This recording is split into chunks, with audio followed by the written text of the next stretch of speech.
Assalamualaikum warahmatullahi wabarakatuh.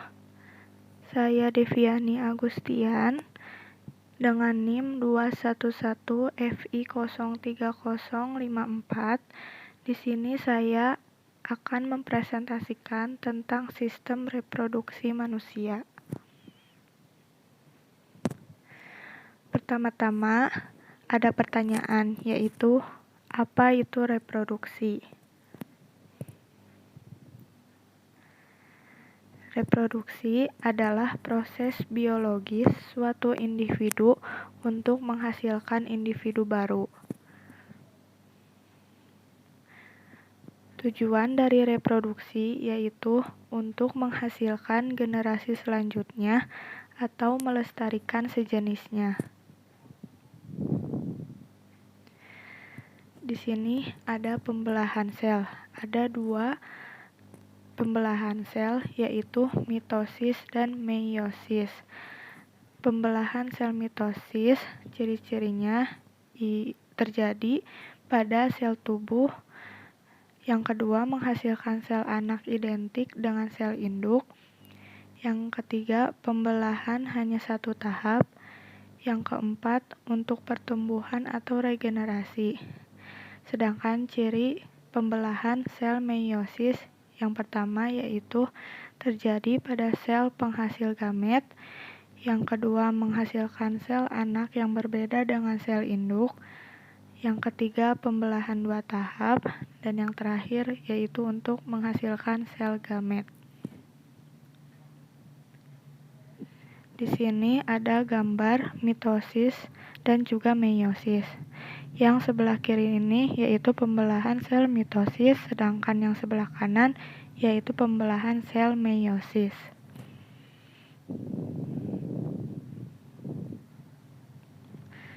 Di sini juga ada sama, yaitu pembelahan sel mitosis dan juga meiosis.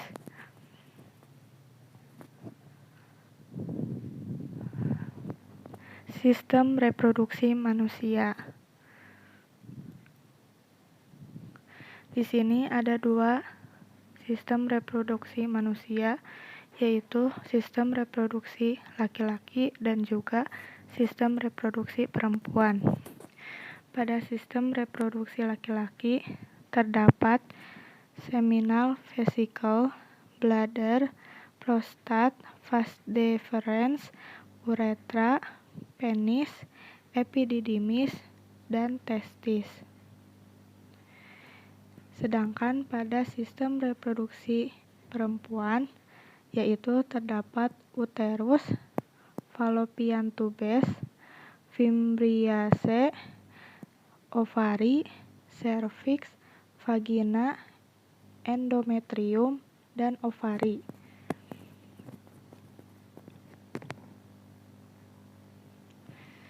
Di sini ada fungsi organ reproduksi pria, yaitu yang pertama ada testis, fungsinya sebagai penghasil sel sperma dan hormon testosteron. Yang kedua ada epididymis, berfungsi sebagai pematangan sel sperma. Yang ketiga ada vas deferens, berfungsi sebagai saluran sperma.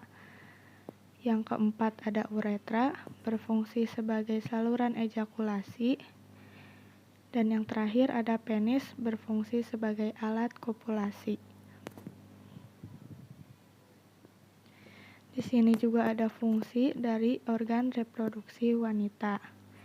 Yang pertama ada ovarium, berfungsi sebagai penghasil sel telur atau ovum dan hormon estrogen dan progesteron. Yang kedua ada oviduk atau tuba falopi, berfungsi sebagai saluran telur tempat fertilisasi. Yang ketiga ada uterus atau rahim, berfungsi sebagai tempat pertumbuhan embrio. Yang keempat ada endometrium, berfungsi sebagai dinding rahim. Dan yang terakhir ada vagina, berfungsi sebagai alat kopulasi. Di sini ada contoh gambar dari siklus menstruasi. ada perkembangan folikel, tingkat hormon ovarium, dan hormon pituitari, ada siklus endometrium.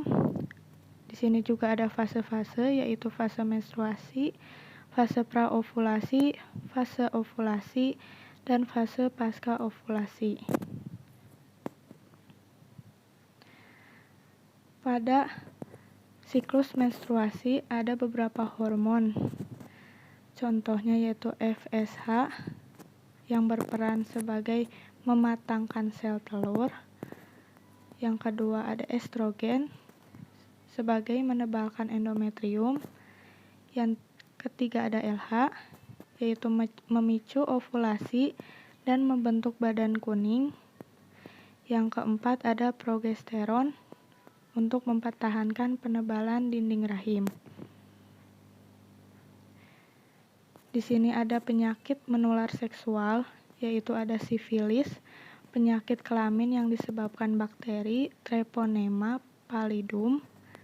Yang kedua ada herpes kelamin, yaitu penyakit kelamin yang disebabkan virus herpes simplex.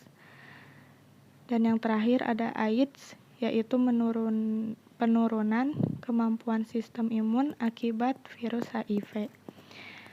Dan masih banyak lagi penyakit menular seksual lainnya yang perlu kita hindari.